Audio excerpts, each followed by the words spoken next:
Do you guys like art? I am a Van Gogh fan, and that might seem cliche. I just love his brushstrokes. I lived in Pittsburgh for a while.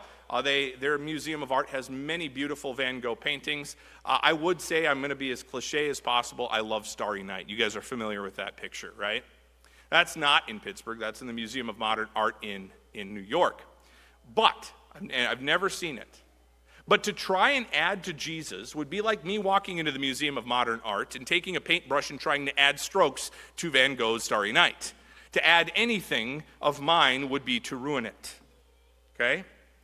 And I think that we are tempted with the Colossians to believe that we need to do something more when it comes to our faith. We need to add to it. Jesus is full. He is the fullness of deity, whole fullness. The whole fullness of the deity dwells. Deity meaning God, right? So let's look at the word whole.